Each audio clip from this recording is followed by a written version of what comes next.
Hey, folks, here from Orlando, Independence, Missouri, Boonton, New Jersey, Littleton, Colorado, Reedfield, Maine, hey there, Washington State, Nashville, Tennessee, the Athens of the South. People forget that's what it was known as. Ann Arbor, Michigan, great town. Oslo, Philadelphia, and here's Danny. You know, Danny is making your garden in Fort Knox. Good luck with that, Danny. That's my friend Danny Smart, who writes Smart Ruminations on Substack, and I urge you to read it. She's really, really good. Detroit, Aurora, Colorado, and here we go. We got Facebook on board. So welcome, everybody. Oh boy, is there a lot going on. And before I get into the material that's actually happening in the White House and so on, I wanted to just throw out there, a lot of you asked about the stories going around about the missing or dead scientists.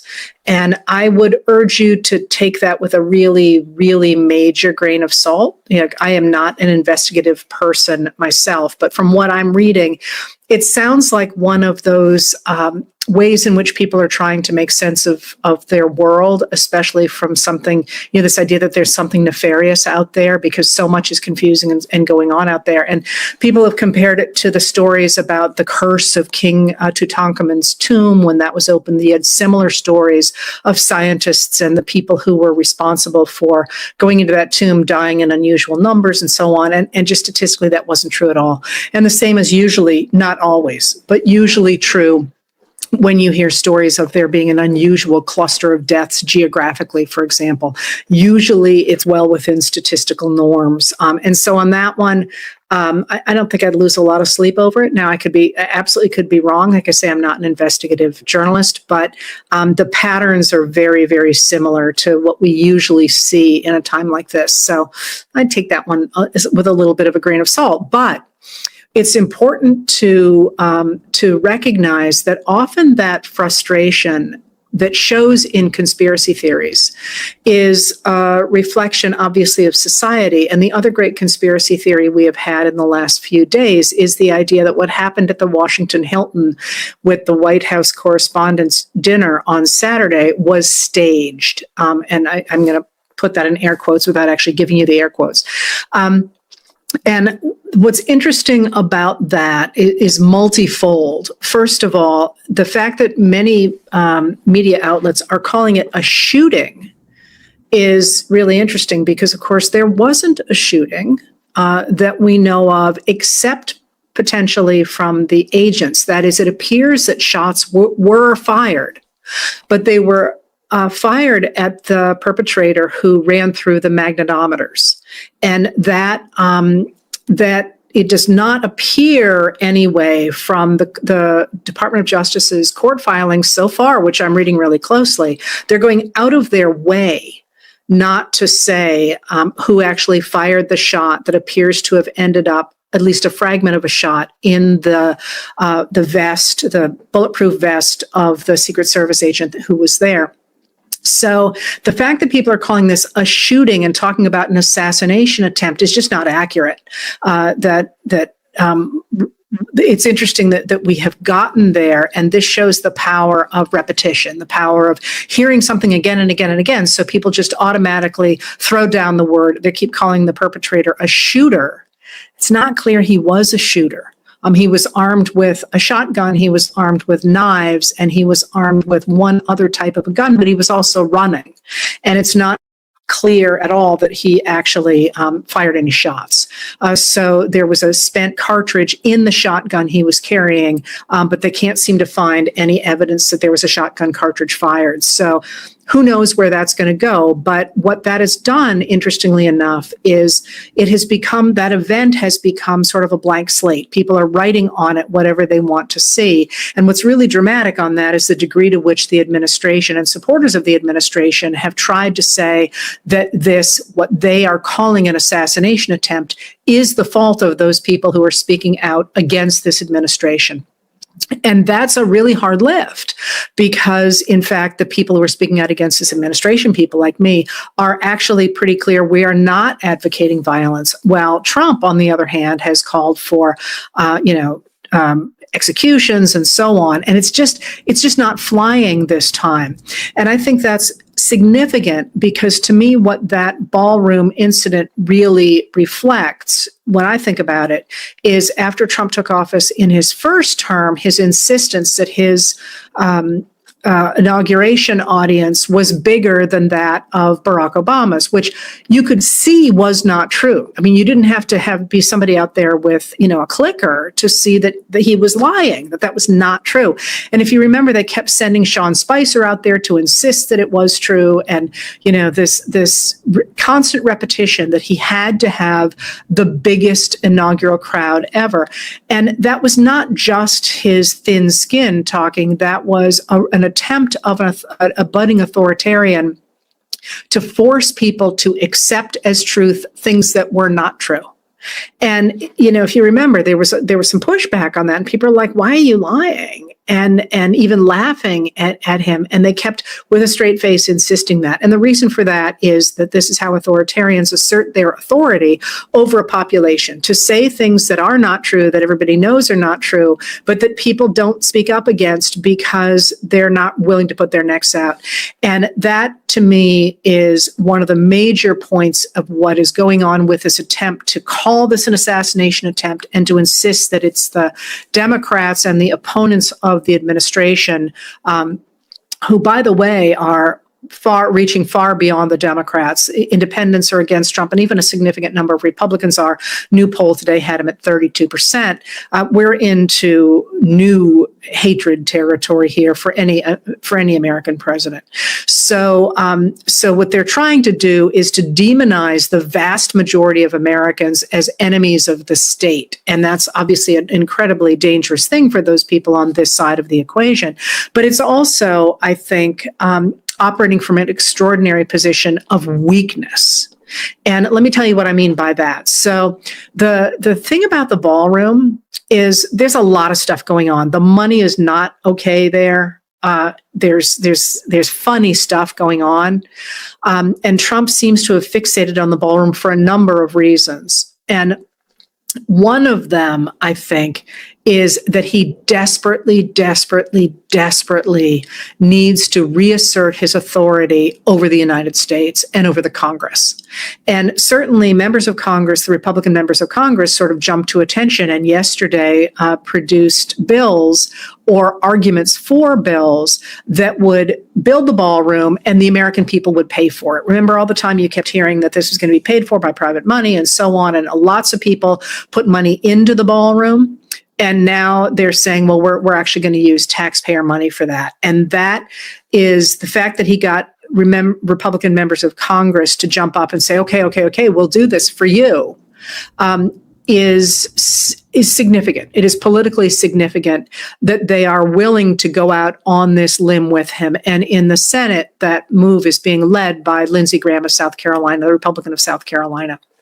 So that need to have a win of any sort is, I think, what's the big story, one of the big stories behind the ballroom. And, when I think about, usually when I think about anything that happens, I think of it in terms of books. Like, if you were going to write a book about this period, how would you get into it? How would you do it? And you could actually write a book about the ballroom. And I don't mean literally about the ballroom. I mean about all the things that this ballroom is coming to symbolize in this moment for the American people. As I say, there's financial stuff, there's psychological stuff, there's television stuff, there's all kinds of things wrapped into this ballroom. But, and there's the real dramatic point that America doesn't trust its government to tell the truth any longer, as shown by the conspiracy theories around the idea that this was staged. There's a lot of stuff going on around this ballroom. But what I want to pick up today is that thread of Trump needing a win. Because if you stop for a minute and stop thinking about the news, think about what is happening around the administration right now. So just today, we have heard that Trump's people are issuing new passports, allegedly for the 250th celebration of the Declaration of Independence, that have Trump's face on them. We have I wrote these down. There's another dramatic thing that they are trying to do with Trump that all of a sudden I can't find in my notes. I must have put it in a different set of notes. There are ways in which they are trying to assert the authority. Let me just see if I can pull up those notes just for fun. They're trying to. Here we go. They're trying to assert. Oh, here we go. So they're trying to assert Trump's authority in really dramatic, visible ways. So the passports, for example, that you are going to literally have to carry his face with you when you go to other countries for however long a passport lasts. They have gone in front of Congress to ask for an official name change. Remember, the idea of calling the Department of Defense the Department of War is made up. The name of that institution is determined by Congress, and Congress has not changed that name. So even though the members of the administration have been insisting it's the Department of War, it's not. It's still the Department of Defense, even though Pete Hegseth, the Secretary of Defense, insisted on a number of name changes on name plaques and on symbols around the Department of Defense. It's still the Department of Defense. So they actually went in front of Congress today and asked, or not in front of Congress, they went to Congress and asked for an official name change, turn the Department of Defense into the Department of War to the tune of $52 million. So, they're trying to put his stamp on stuff, and they're doing so in these really heavy-handed ways, I think, because the administration is in such bad shape right now. So before I get into talking about what that means for Trump, I want to point out that this week is the week of, it's April 28th. This week, the Congress has to pass a number of pieces of legislation. And this is Tuesday, and there is no sign that Mike Johnson in the House is going to be able to do any of this. His group, his Republicans are very badly split, and they can't agree on things like the Foreign Intelligence Surveillance Act, or FISA. There's a fight over that. There's a fight over the Farm Bill, which is crucial both to farm subsidies and also to nutrition programs. And that got really messed up by the One Big Beautiful Bill Act when the Republicans pushed through everything they wanted, but didn't do things like the food assistance programs. And so now it's going to be very hard to get Republican votes on board to pass that. And they also need to fund the ICE and the Customs and Border Protection Agency, which is the parent group for the Border Patrol, which are the really violent federal agents that are out there. And these are all things that have to be done this week or need to be extended. And also this week on May 1st, we have the 60-day period. It's actually technically 62 days. I'll explain why in a second. Period ending for when Trump may or may not, but certainly can claim he has the authority to attack Iran. And on May 1st, Congress either has to say, no, you don't, or yes, you can. And who knows what they're going to do. But past May 1st, if Congress doesn't do something, it's really unclear what legal position that puts this attack on Iran in, simply because the War Powers Act of 1973 says that president under an imminent threat, that's why that imminent threat piece of insisting that Iran was an imminent threat they made such a big deal out of it back after the attack of February 28th.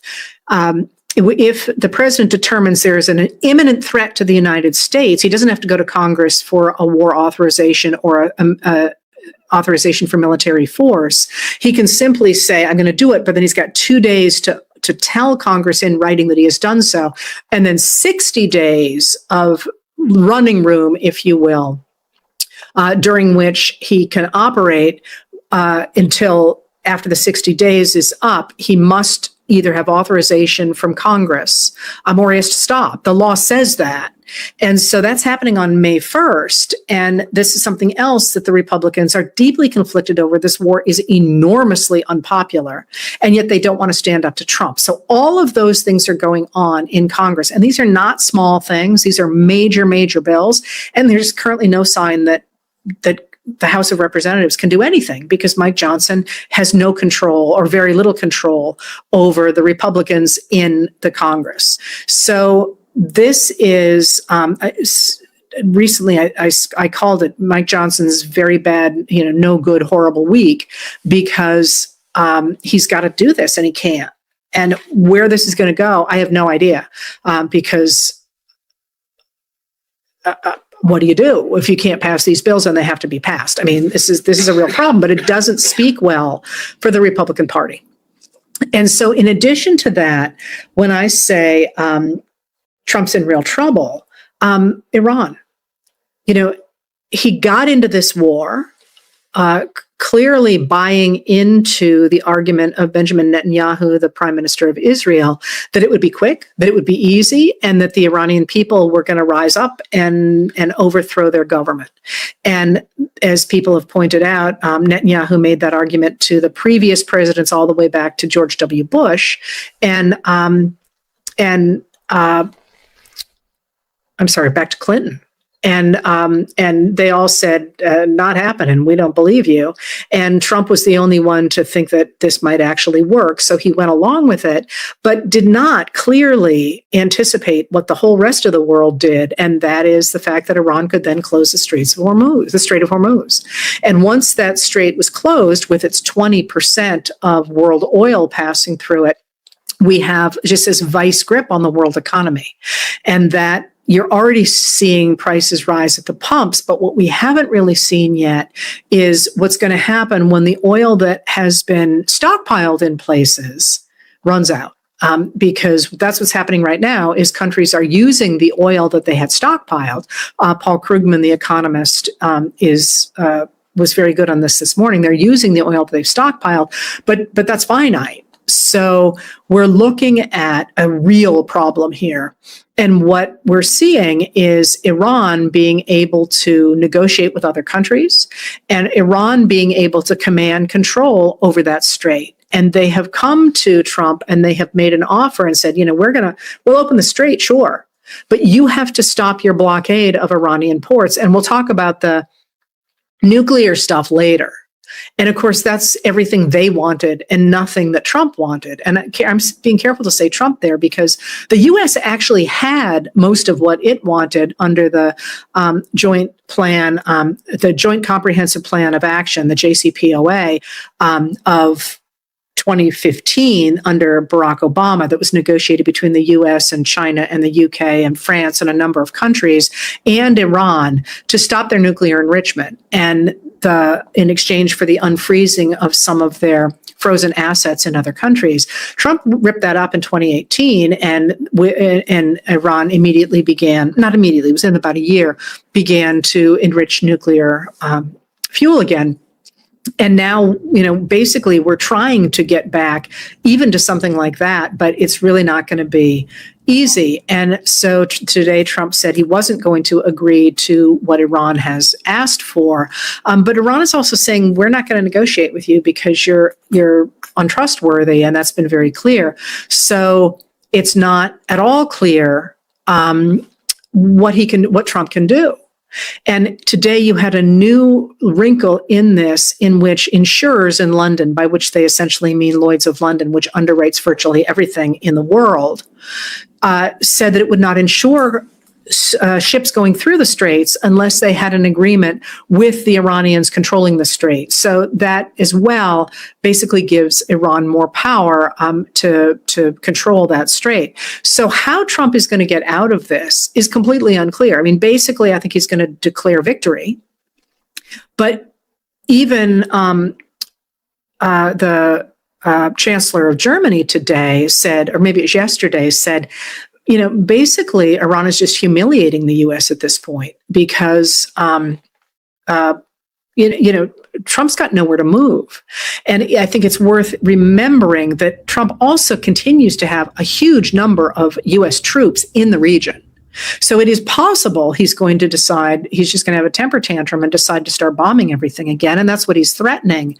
But it's not clear that's going to solve anything either. So what you're seeing here is Trump really boxed into a corner. And I've made a big point before about saying how in the past there was always somebody who could get him out of trouble.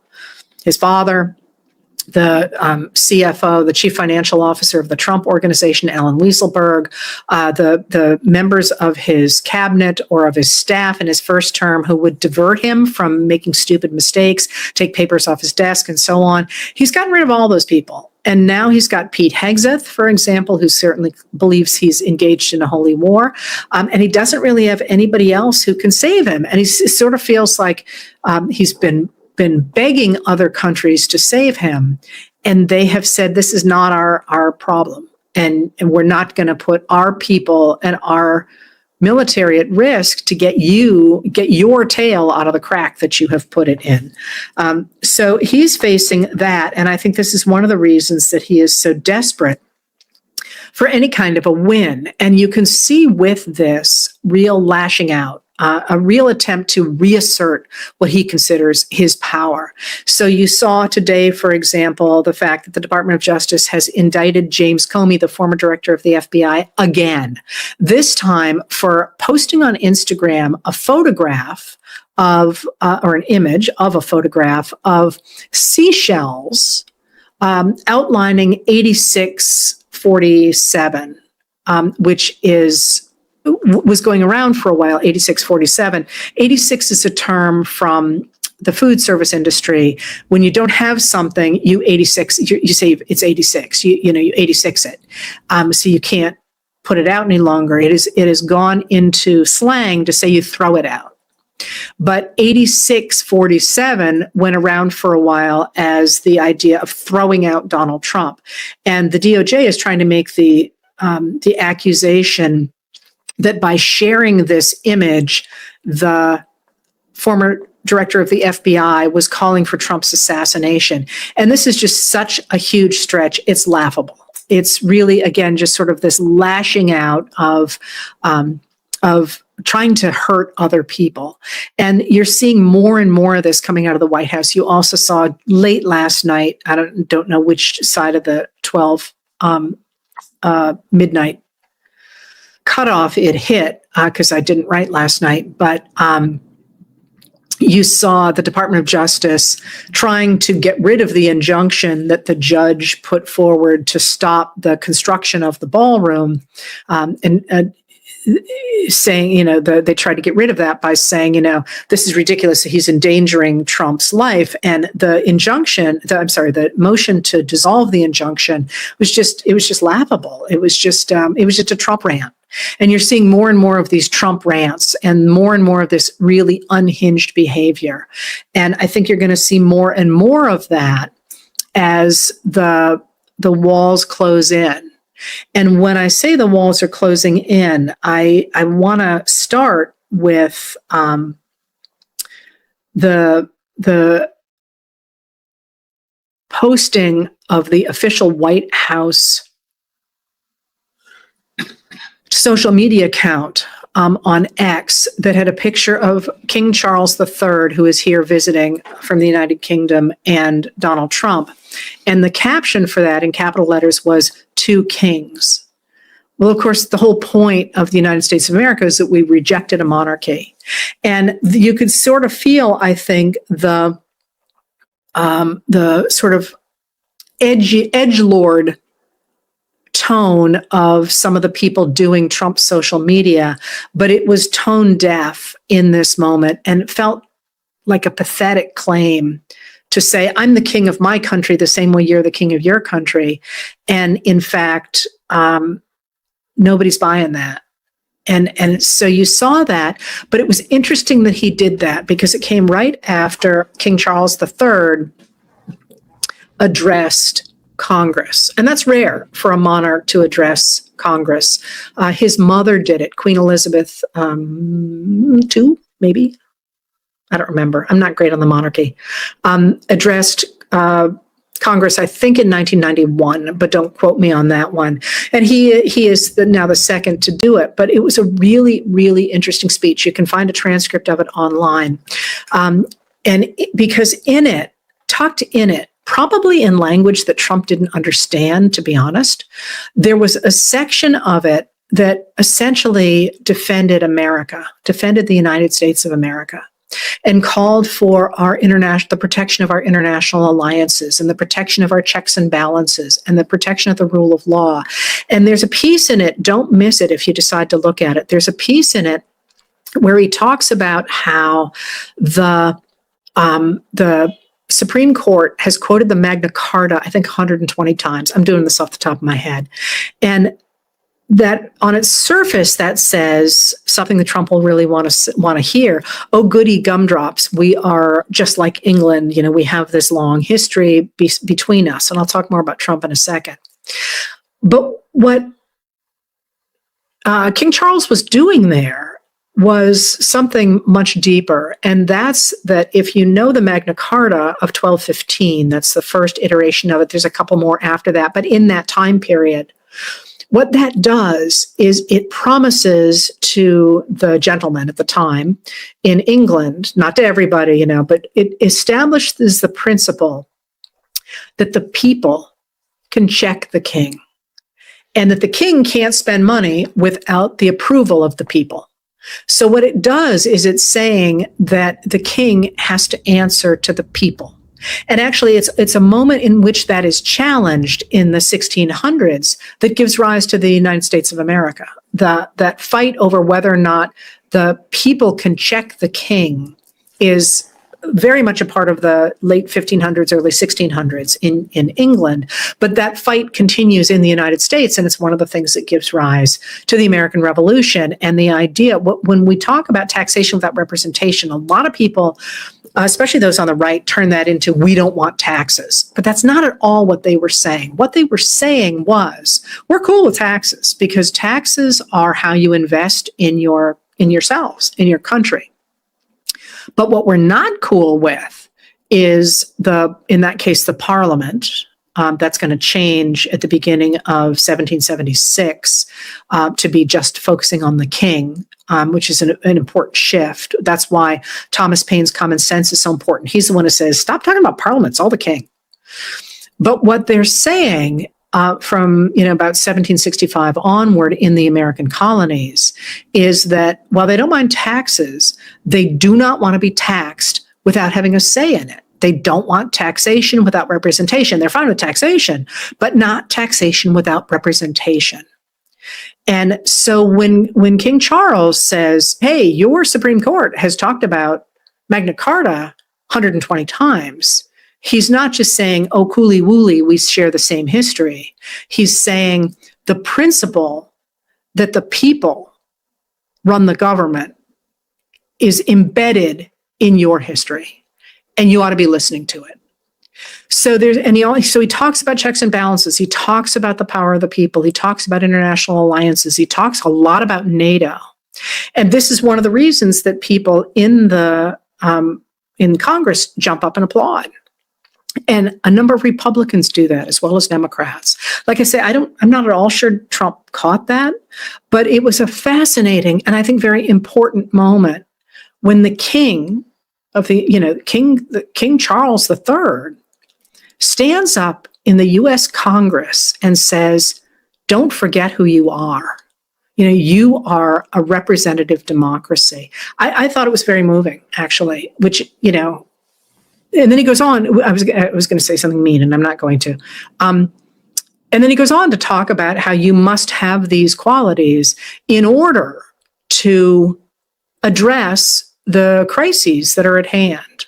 Not just, obviously, the crisis in Iran, but also the climate crisis, which he has been all over for his whole life, basically, but is obviously standing out there, needing desperately for our attention, and so on. So, well, King Charles said that. Trump gave a speech that was entirely different. And again, a really fascinating moment. One of the reasons I don't like to take days off is because our country is moving so quickly that when I do take days off, like today, I have two totally separate letters to write, and I hate to do that because I feel like it's cheating. Like I got to do it all in one letter because I'm not writing War and Peace over here for you guys. So you could do a really interesting contrast between what King Charles said to Americans, saying, "Remember who you are," and what Trump said. Because what Trump said was very different. And a lot of you asked in your questions who wrote that speech. Boy, did it sound like Stephen Miller, who is the deputy White House chief of staff and the white nationalist in the White House, who has really been the person behind the attacks on legal immigrants as well as undocumented immigrants and so on, and really pushing the idea that the United States must expel its immigrant people of color because, we're losing our civilization, and he's got all the racist stuff lined up there. Trump's speech embraced that. The idea that what the United States got from the United Kingdom was not the ideas that King Charles was talking about, and that our great Americans have always, in fact, that not just our great Americans, our Americans have talked about the fact we were a country based on ideas. I may have time for a rabbit hole there. But in fact, Trump rejected that. He said, we aren't a nation based on ideas. We're a nation based on white people, basically. And we are in danger of losing that heritage. And, it's that great white blood that runs in our veins. He talks about Anglo-Saxons.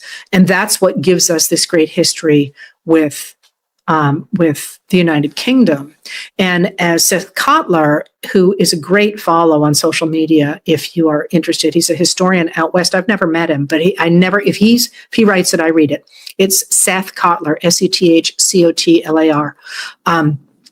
He actually lined up, and I've written a lot about this too, but he does it in little short snippets, which are interesting to read, how that language is directly out of the white nationalist documents of the early 20th century. This idea, I've written about one of the books a lot, that America is special because it has what they call Anglo-Saxon blood. And one of the ways in that book that he gets around the fact that he points largely to the Nordic people is by talking about the early migration of peoples from Nordic areas into the island of England. And it's a real pretzel logic.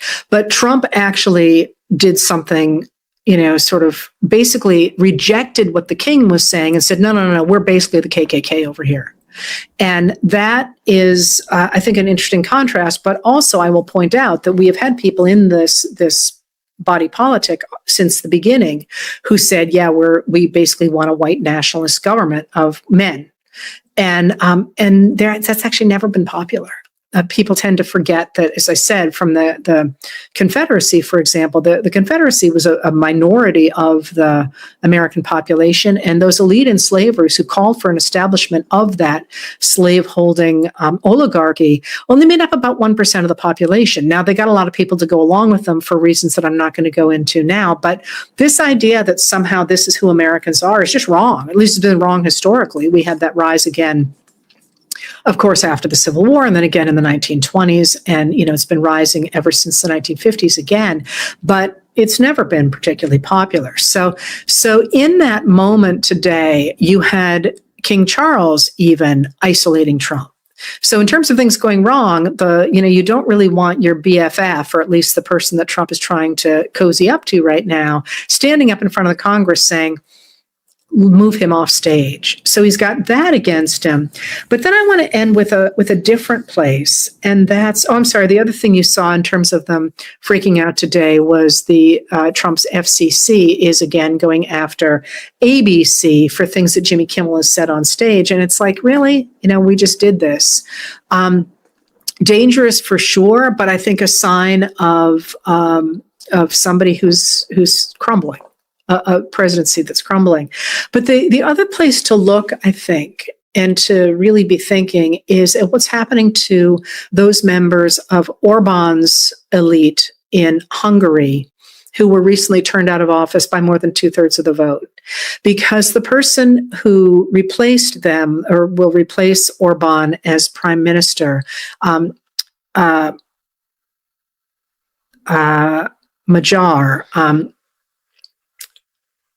I always pronounce his first name wrong. Anyways, it's Piotr, I think, Magyar. There we go. Has basically come in and said, you people were never Hungarian. You were always trying to destroy this country. We're going to get rid of state media. We're going to get rid of all the money you paid to your own think tanks and your own universities to corrupt who we are. We're going to get rid of the ways in which you've rigged the system. And clearly, Orban and his people have decided that they can't simply stay and stick it out, that they're never going to regain power if, in fact, there are free and fair elections. So they're leaving. They're leaving Hungary, and they're leaving Hungary with the money that they stole, basically. And that is, I think, a warning for those people around Trump, that they are, if in fact the American people organize the way the Hungarians did and throw them out, they've got a real problem. And I will point out that it's unclear where Orban will end up, but in the short term, he's coming to the United States of America for an extended period of time. So he clearly thinks he can take shelter here. But I think the fact that he and his people around him, his cronies, feel obliged to leave Hungary is a warning shot over the bow of people like Trump and his own cronies.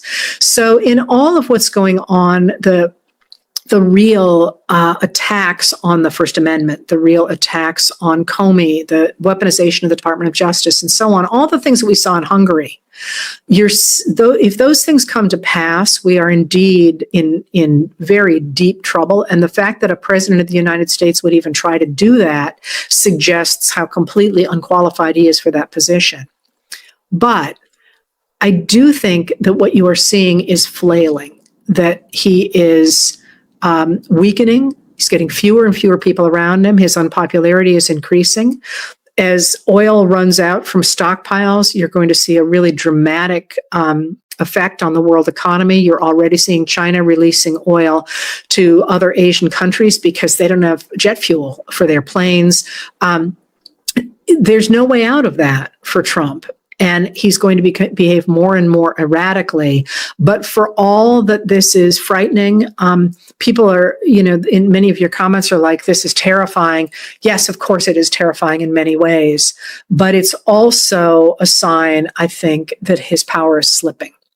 So what do you do going forward? I'm sorry, there's one more piece there. I didn't take very good notes. We just got here. You may or may not have noticed today that the United Arab Emirates has withdrawn from OPEC Plus, which is a consortium of oil-producing companies, and the plus is Russia primarily, that have worked as a cartel to keep oil prices high. And the fact that the UAE, the United Arab Emirates, pulled out today is probably a statement that it's furious with Saudi Arabia and Russia, and believes that Saudi Arabia and Russia are not fairly treating places like the UAE.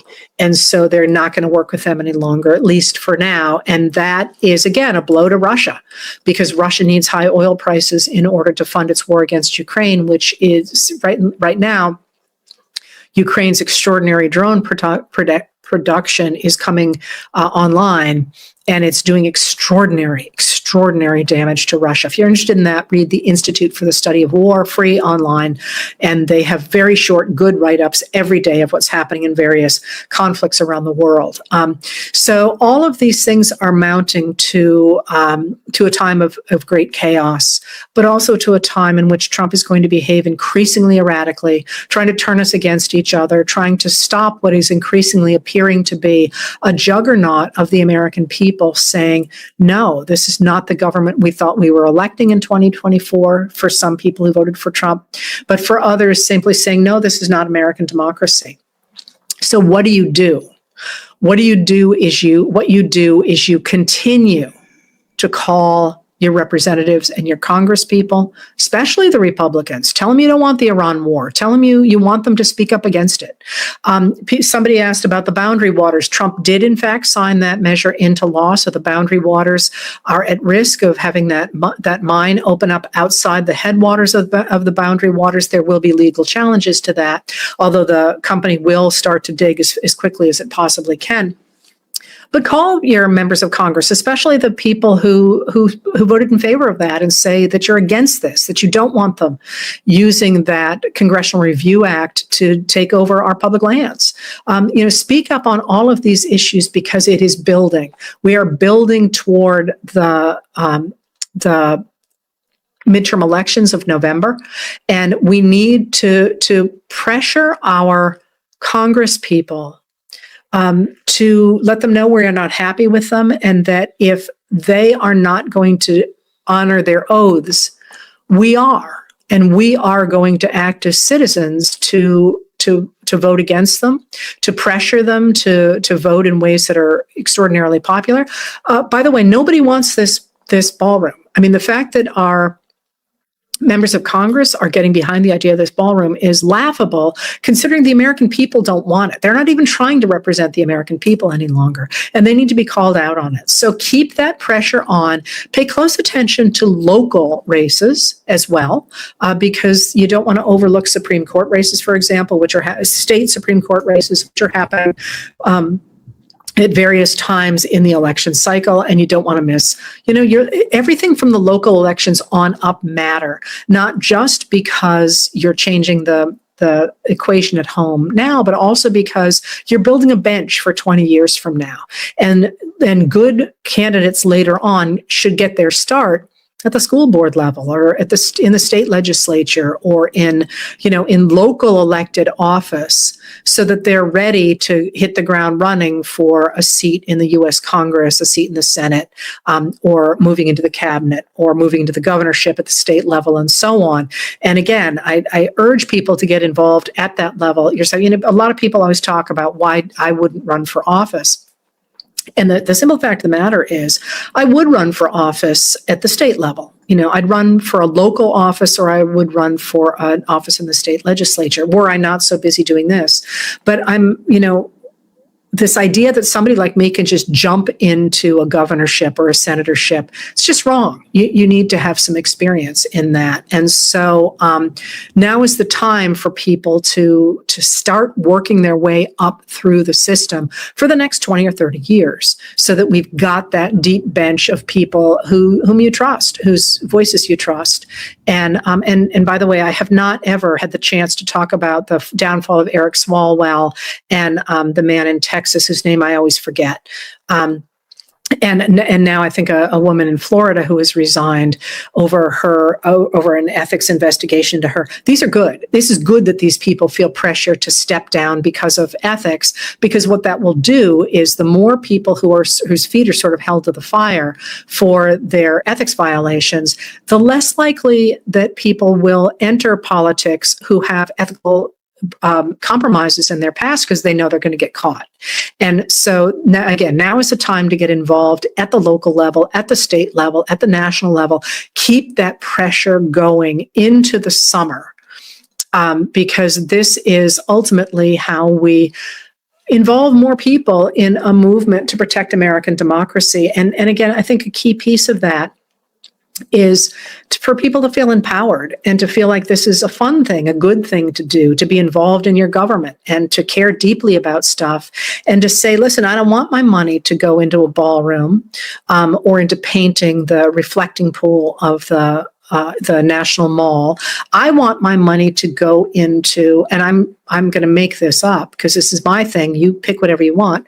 The obvious is healthcare and so on. But, I like libraries. And I like national parks, and I would love to be part of a group of people who say, yeah, let's protect our local libraries and our national parks and those places where we are building strong communities. So now is the time to reach out to people and get people who might think that the government won't respond to them to join us and say, yeah, the government will respond to you, but you have to tell it what you want. And this, by the way, is government 101. Every elected will say to you, I didn't know how to vote on this particular issue, and all I heard from were the people who advocated this, so that's what I voted for. And that's how people who care about issues sometimes get steamrolled because they're not speaking up. Now, interestingly enough, again, the public feedback on that ballroom was, I think it was like 96% against it. So they simply ignored it. We got to say that's not okay. So anyway, I know it's confusing. I know there's a lot going on, and I know it's scary stuff that's going on.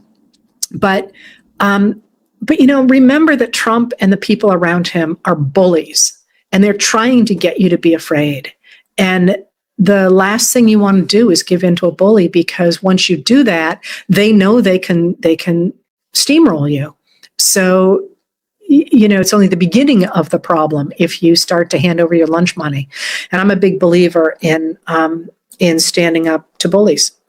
So that's it for today. Again, keep the faith. And if you're feeling overwhelmed, again, it's always fine to take time off. I took the last week off. But come back. And recognize that even if you're feeling a little bit swamped now, that within the flailing of this administration is a real sense, I think, of desperation. Don't want to leave on the word desperation's bad luck, so let's leave on the note that I hope you keep the faith. I'll talk to you soon. Thanks for being here.